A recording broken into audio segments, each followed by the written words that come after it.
Indo British advanced pain clinic నొప్పి మాయం surgery దూరం ఫర్ అపాయింట్మెంట్స్ 9155515563. నమస్తే, నేను Kavitha. Welcome to I dream. IPL 2025 auction పూర్తయిపోయింది. 10 టీంలకి ప్లేయర్లు కూడా సెలెక్ట్ అయిపోయారు. స్క్వాడ్ రెడీ అయిపోయింది. అందులో తెలుగు ప్లేయర్స్ ఎలా ఉన్నారు? మొత్తంగా 18 మంది పోటీ పడితే 5గురిని సెలెక్ట్ చేసుకున్నారు. 2 క్రికెటర్స్ని రిటైన్ చేసుకున్నాయి ఈ టీమ్స్. ఓవరాల్గా ఈ 7గురి పర్ఫార్మెన్స్ ఎలా ఉంది, ఎందుకని మిగతా వాళ్ళు అన్సోల్డ్గా ఉండిపోయారు? మనతో పాటుగా ఉన్నారు స్పోర్ట్స్ జర్నలిస్ట్, కామెంటేటర్ వెంకటేష్ గారు. నమస్కారం. సో 10 టీమ్స్ రెడీ అయిపోయాయి, ఒక స్క్వాడ్ రెడీ అయిపోయింది. వెయిటింగ్ ఫర్ ద మూమెంట్ మార్చి 2025 ఎప్పుడు వస్తుందా అని. అందులో తెలుగు వాళ్ళని చూసినప్పుడు ఏమనిపించింది? 2 తెలుగు స్టేట్స్ నుంచి వచ్చినటువంటి ప్లేయర్స్ చాలా తక్కువ మంది వచ్చారు. మెయిన్ థింగ్ ఏంటంటే మిగతా టీమ్స్ తీసుకోండి, ఇప్పుడు కర్ణాటక నుంచి చాలామంది ప్లేయర్స్ వచ్చారు, తమిళనాడు నుంచి వచ్చారు, యూపీ నుంచి వచ్చారు, ఢిల్లీ నుంచి వచ్చారు. రీజన్ ఏంటంటే అక్కడంతా వాళ్ళకి లీగ్స్ ఉన్నాయి, లోకల్ లీగ్స్ ఉన్నాయి. తమిళనాడు ప్రీమియర్ లీగ్ నుంచి దాని నుంచి చాలామంది ఎమర్జ్ అయ్యారు. కర్ణాటకలో మహారాజా కప్ అని జరుగుతుంది, UP premier league, Delhi premier league, Andhra premier league ఉంది. ఉండబట్టి మీకు ఎక్కువ మంది ఇప్పుడు సెలెక్ట్ అయిన 5 ప్లేయర్స్లో ఎక్కువ ఆంధ్ర ప్లేయర్సే ఉన్నారు. హైదరాబాద్ నుంచి ఆర్ తెలంగాణ నుంచి ఇక్కడ ప్రీమియర్ లీగ్ లేదు, లోకల్ స్టేట్ లీగ్ లేదు.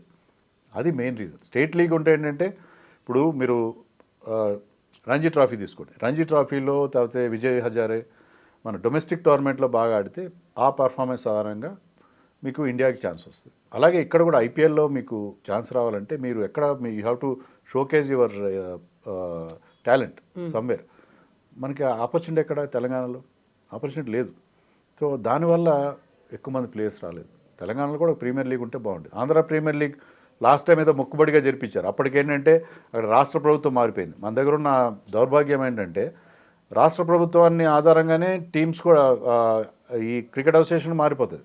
సో రాష్ట్ర ప్రభుత్వం ఎప్పుడైతే మారిందో లాస్ట్ ఉన్న రాష్ట్ర ప్రభుత్వానికి బ్లెస్సింగ్స్ ఉన్న ఆ గ్రూప్ అంతా వాళ్ళు బయటికి వెళ్ళిపోయారు, కొత్త గ్రూప్ వచ్చింది. ఆ ట్రాన్సిషన్ పీరియడ్లో ఏపీఎల్ జరిగింది, అది మొక్కుబడిగా జరిపించారు.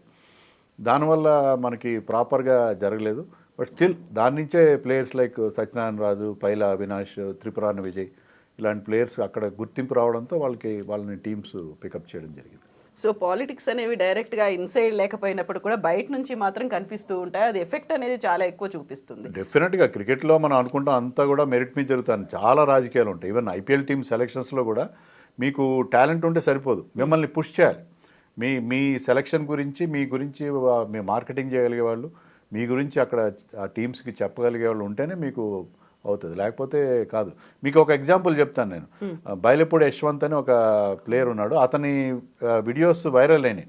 ఎందుకంటే అతను మంచి ప్లేయర్స్, మంచి ఫాస్టెస్ట్ లెగ్ బ్రేక్స్ వేస్తున్నాడు, Rashid Khan లాగేస్తున్నాడు.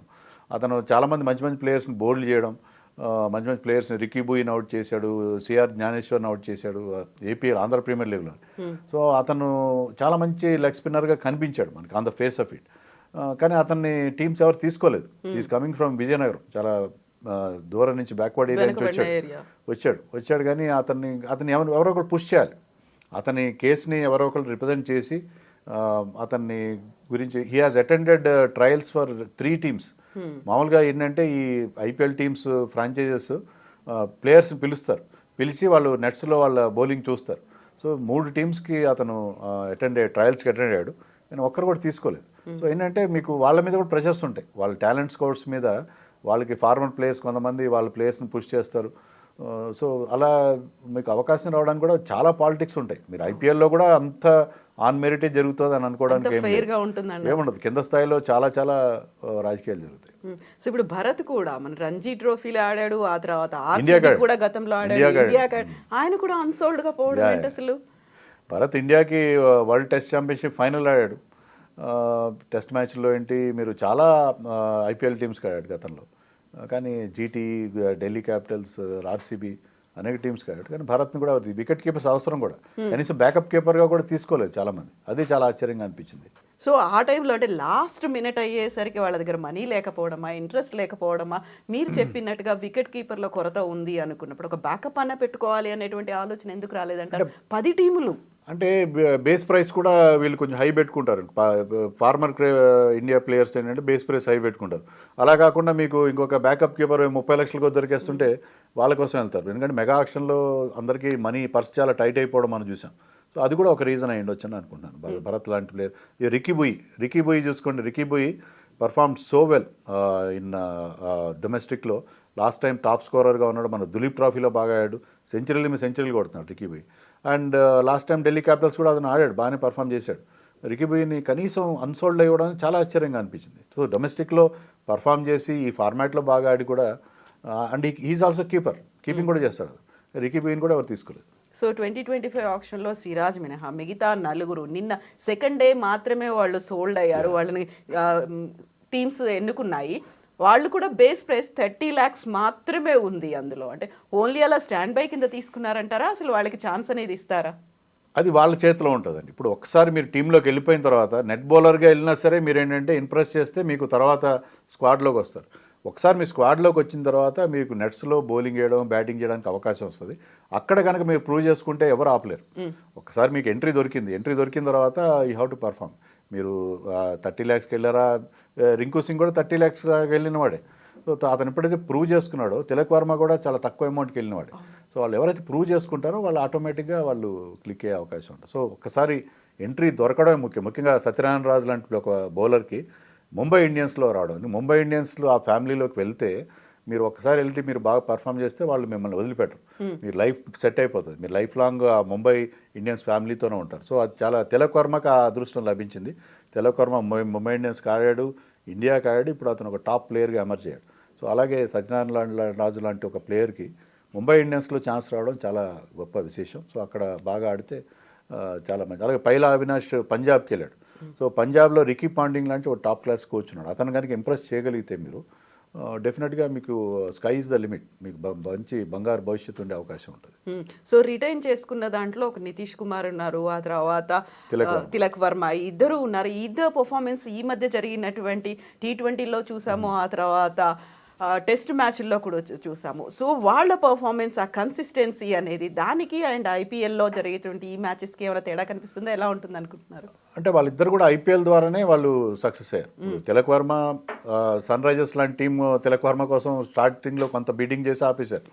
But Tilak Varma Sunrisers కుంటే బాగుండేది. బట్ ముంబైకి వెళ్ళడం వల్ల రోహిత్ శర్మ అండర్లో ఆడడం, రోహిత్ శర్మ అతని గురించి చాలా బాగా చెప్పడం. రోహిత్ శర్మ ఒక స్టేజ్లో ఏం చెప్పాడంటే ఈ ఫార్మాటే కాదు, అతను టెస్ట్ మ్యాచ్లు కూడా ఆడగలుగుతాడు, వన్ డేస్ అన్ని ఫార్మాట్స్ పనికొచ్చే ప్లేయర్ అని చెప్పి అతను ఓపెన్గా చెప్పడం జరిగింది. సో అలాంటి టీంలో ముంబై ఇండియన్స్లో top class player Suryakumar Yadav ఉన్నాడు.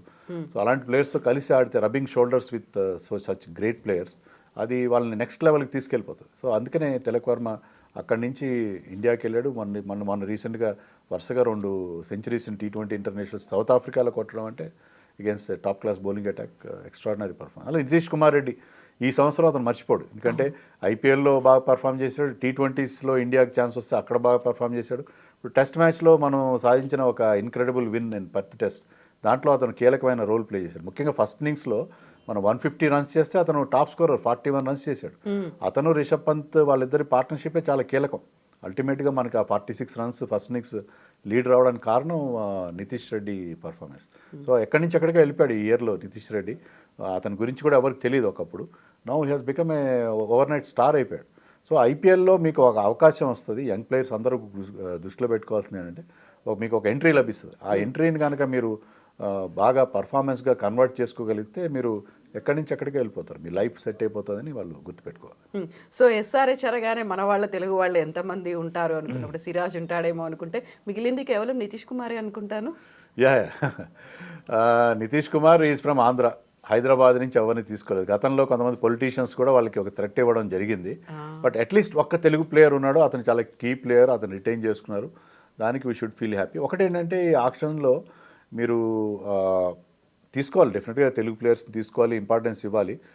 వాళ్ళ లెక్కలు వేరే ఉంటాయి, వాళ్ళు ఏంటంటే వాళ్ళ రిక్వైర్మెంట్ వేరే ఉంటుంది, దాన్ని బట్టి తీసుకుంటారు. But at least you should ensure 1 player. మీరు ఇప్పుడు ఆర్సీబీ మీద కూడా అలాంటి క్రిటిసిజం వచ్చింది. బట్ దే హ్యావ్ ఫైనల్లీ మొదట్లో కాకపోయినా దేవదత్ పడిక్కల్ తీసుకున్నారు, తర్వాత మనోజ్ భండాగే అనే ఒక లోకల్ ప్లేయర్ అతను తీసుకున్నారు. సో ప్రతి టీం కూడా ఈవెన్ అశ్విన్, చెన్నైలో మనం చెన్నై వాళ్ళకి ఎక్కువగా ఫీలింగ్ ఉంటుంది, మనకున్న దానికంటే కూడా తమిళనాడు వాళ్ళు వాళ్ళ రాష్ట్రాన్ని వాళ్ళ భాషని ఎంతో ప్రేమిస్తారు. కానీ వాళ్ళకు కూడా వాళ్ళ లోకల్ ప్లేయర్స్ లేని పరిస్థితి గతంలో మనకు అనిపించింది. బట్ అశ్విన్కి వాళ్ళు ఆల్మోస్ట్ 10 కోట్లు పెట్టి అశ్విన్ని మళ్ళీ బైబ్యాక్ చేశారు.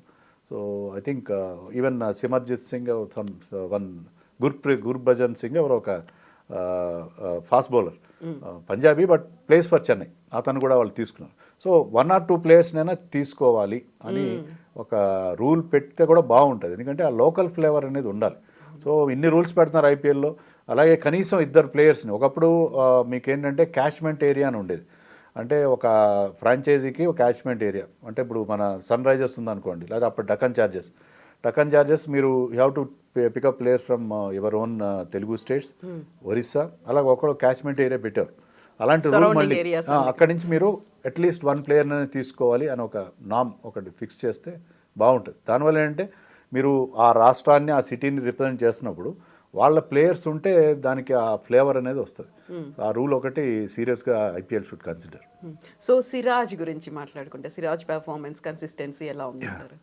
సిరాజ్ కూడా ఈ మధ్య సోషల్ మీడియాలో అతని మీద విపరీతమైన ట్రోలింగ్, అతన్ని క్రిటిసైజ్ చేయడం, అతను ఇండియన్ టీంలో ఎందుకున్నాడు, డిఎస్పీ అని కొత్త ట్యాగ్ వచ్చింది అతనికి. సో డిఎస్పీ ఏమాత్రం బాగా పర్ఫామ్ చేయట్లేదు అనేది మాట్లాడుతున్నారు. కానీ అతను వాళ్ళందరి నోళ్ళు మొన్న పెర్త్ టెస్ట్లో ముగించాడు, చాలా అద్భుతంగా పర్ఫామ్ చేసి. సో అతని దగ్గర ఆ టాలెంట్ ఉంది. కొంత డిప్ ఇన్ ఫామ్ అనేది ఉంటుంది, ఎవరికైనా ఉంటుంది. సో ఆ ఫామ్ డిప్ అయినా కూడా మళ్ళీ అతను బాగా కంబ్యాక్ అయ్యాడు. ఈసారి ఆక్షన్లో కూడా ఈ వెంట్ ఫర్ గుడ్ అమౌంట్, మంచి అమౌంట్కి వెళ్ళాడు. I think he should do well. So మన వాళ్ళ పర్ఫార్మెన్స్తో పాటుగా మొత్తం 10 టీంలకు సంబంధించి అందులో ఎస్ఆర్హెచ్ టీం అనేది ఎలా అనిపించింది మీకు ఓవరాల్గా? ఎస్ఆర్హెచ్ టీం వాళ్ళు ఇషాన్ కిషన్ తీసుకున్నారు, పర్టికులర్లీ స్పిన్ బౌలింగ్ బాగా తీసుకున్నారు. ఎందుకంటే Adam Zampa is a world class bowler, Rahul Chahar last time spin bowling attack బదిరికెళ్ళేది. సో స్పిన్ ఆన్స్ బాగా తీసుకున్నారు. ప్లస్ పేస్ బౌలింగ్లో మహమ్మద్ షమి ఫిట్గా ఉంటే మాత్రం ఎక్సలెంట్ పిక్ అది. అలాగే హర్షల్ పటేల్. సో మంచి బౌలింగ్ అటాక్ బాగానే ఉంది. ఇషాన్ కిషన్ తీసుకున్నారు. బట్ ఇషాన్ కిషన్ ఓపెనర్గా బాగా ఆడతాడు, వీళ్ళకి ఓపెనర్స్ ఆల్రెడీ ఉన్నారు. అండ్ నెంబర్ 3లో కూడా ఆడలేడు, ఎందుకంటే ఓపెనర్స్ ఇద్దరు left handers and is also left hander. So అతన్ని నెంబర్ 4లోనో నెంబర్ 5లోనో ఆడించుకోవాలి. మనం డౌన్ ది ఆర్డర్ ఎలా ఆడతాడు అనేది చూడాలి. బట్ ఓవరాల్గా వాళ్ళ ఫస్ట్ 11 బాగుంది. Abhinav Manohar is a good choice, Kamindu Mendis is a good choice. But నాకేమనిపించింది అంటే బ్యాకప్స్ సరిగ్గా లేవేమో అనిపించింది. దానికి రీజన్ ఏంటంటే వాళ్ళ దగ్గర ఉన్నది 45 కోట్లు, దాంట్లో 30 కోట్లు అంటే 2/3 ముగ్గురు ప్లేయర్స్ మీద పెట్టేశారు, షమి, హర్షల్ పటేల్ అండ్ ఇషాన్ కిషన్. సో తర్వాత వాళ్ళ చేతులు కట్టేసినట్టు అయిపోయింది. వాళ్ళు కావాల్సిన ప్లేయర్స్ని బ్యాకప్స్ని తీసుకోలేకపోయారేమో అనిపించింది. బట్ బ్యాకప్స్ అవసరం రాకుండా ఉంటే వాళ్ళ ఫస్ట్ 11 చాలా బాగుంది. సో ఈసారి మాత్రం 7 మాత్రమే తెలుగు వాళ్ళు కనిపిస్తున్నారు అన్ని టీముల్లో కలిసి. నెక్స్ట్ టైం కన్నా పెరగాలి, 26 కన్నా అంటే ఏం జరగాలంటారు? డెఫినెట్గా హైదరాబాద్లో లీగ్ స్టార్ట్ చేయాలి. హైదరాబాద్ క్రికెట్ అసోసియేషన్ చాలాసార్లు చెప్తున్నారు, మేము డిస్ట్రిక్ట్స్లో ఎంకరేజ్ చేస్తాము.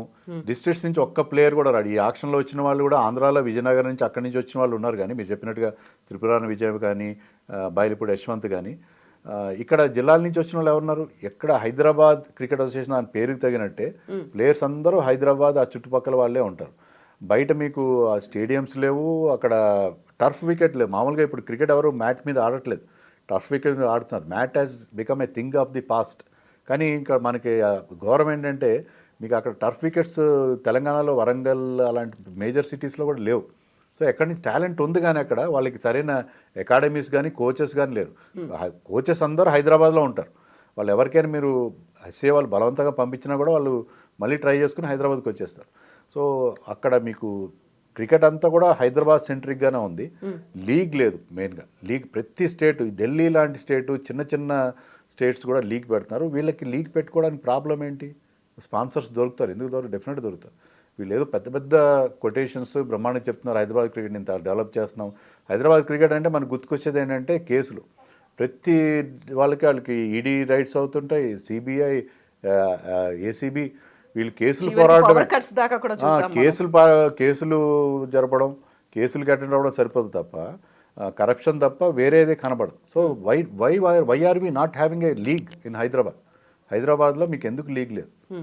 లీగ్ ఉంటే ఆటోమేటిక్గా వస్తారు. మీకు టాలెంట్ బయటకు వస్తుంది, ఆ టాలెంట్కి ఆటోమేటిక్గా రికగ్నిషన్ కూడా వస్తుంది.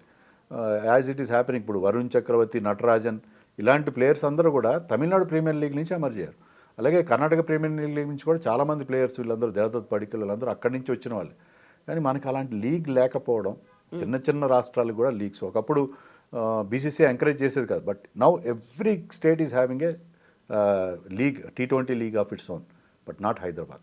సో హైదరాబాద్లో ఇన్ని అకాడమీలు ఉన్నాయి, క్రికెట్ అకాడమీలు ఉన్నాయి, మాజీ క్రికెటర్లు పెట్టినవన్నీ ఉన్నాయి, వాళ్ళు ఎంకరేజ్ చేస్తున్నారు.